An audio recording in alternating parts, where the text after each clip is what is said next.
न्यातपोल मन्दिर भक्तपुर दरबार स्क्वायर क्षेत्र अन्तर्गत टोमडी टोलमा अवस्थित छ। यो मन्दिर नेपालको धार्मिक, ऐतिहासिक, वास्तुकला र सांस्कृतिक धरोहरको एक उत्कृष्ट नमुना हो। न्यातपोल नेवारी भाषा हो जसको अर्थ 5 तला हुन्छ। नम्बर 1, ऐतिहासिक पृष्ठभूमि। यसको निर्माणकर्ता मल्ल राजा भूपतिन्द्र मल्लले विक्रम सम्वत 1759 मा निर्माण गराएका थिए, जुन निर्माण अवधि कसैले 5 महिना र कसैले 7 महिनाभित्र सम्पन्न भएको थियो भन्ने भनाइ छ। यस मन्दिरको निर्माणको उद्देश्य शक्तिकी देवीलाई स्थापना गर्नु र भक्तपुर सहरलाई सुरक्षित राख्नु थियो। नम्बर 2, वास्तुकला र बनावट। यो मन्दिर नेपाली परम्परागत प्यागोडा शैलीमा बनेको छ, जुन इँटा, झिँगटी, काठ र बाँसबाट बनेको थियो। यसको उचाइ करिब 33 मिटरको छ। यसको जग बलियो बनाउन 5 वटा ठुला पेटीहरूमाथि यो मन्दिर ठडाइएको छ।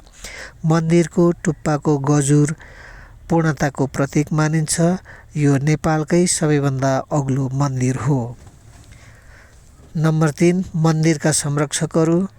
मन्दिरको सिँढीको दायाँ बायाँ 5 जोडी संरक्षकका मूर्तिहरू छन्। माथिल्लो तहको संरक्षक तल्लो तहको भन्दा 10 गुणा बढी शक्तिशाली मानिन्छ।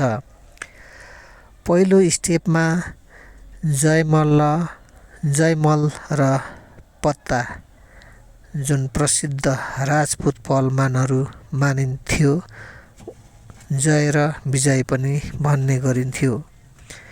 दोस्रो स्टेपमा हात्तीहरू, तेस्रो स्टेपमा सिंहहरू, चौथो स्टेपमा शार्दूलहरू, जुन सिंह जस्तै देखिने पौराणिक प्राणी हुन्। पाँचौँ स्टेपमा सिंहिनी र व्याघ्रिनी, जुन सिद्धिलक्ष्मीका रूपहरू मानिन्छ। नम्बर 4, धार्मिक महत्त्व। यो मन्दिर सिद्धिलक्ष्मी अथवा तन्त्र शक्तिकी देवीलाई समर्पित मानिन्छ। मन्दिरभित्रको मूर्तिलाई अत्यन्त गोप्य राखिन्छ र केवल कर्मचारी पुजारीहरूलाई मात्र भित्र जाने अनुमति हुन्छ। यहाँ यस्तो विश्वास गरिन्छ कि देवीलाई शान्त पार्न र सुरक्षाको लागि यो मन्दिर निर्माण गरिएको थियो। सिद्धिलक्ष्मीलाई अत्यन्त शक्तिशाली देवी मानिन्छ, जसले दुष्ट शक्तिहरूलाई नियन्त्रण गर्छिन् भन्ने विश्वास गरिन्छ। मन्दिरको भित्री भाग सर्वसाधारणका लागि सधैँ खुल्ला हुँदैन। यसका विशेषताहरू। यो मन्दिरलाई भूकम्प प्रतिरोधी मन्दिर पनि मानिन्छ, किनभने विक्रम सम्वत 1890, 1990 र 2045 सालको विशाल क्षति गराउने खालको भूकम्प आए तापनि यो मन्दिर सुरक्षित रहेको थियो।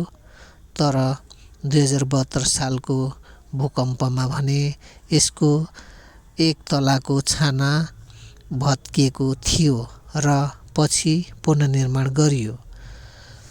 यो मन्दिर सांस्कृतिक महत्त्वका लागि निकै राम्रो मानिन्छ।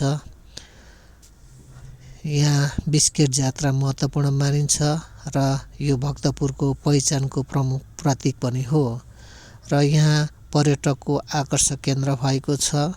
सारांशमा भन्नुपर्दा न्यातपोल मन्दिर केवल एउटा धार्मिक स्थल मात्र होइन, यो नेपालको परम्परागत कला, वास्तुकला र इतिहासको जीवन्त उदाहरण बनेको छ।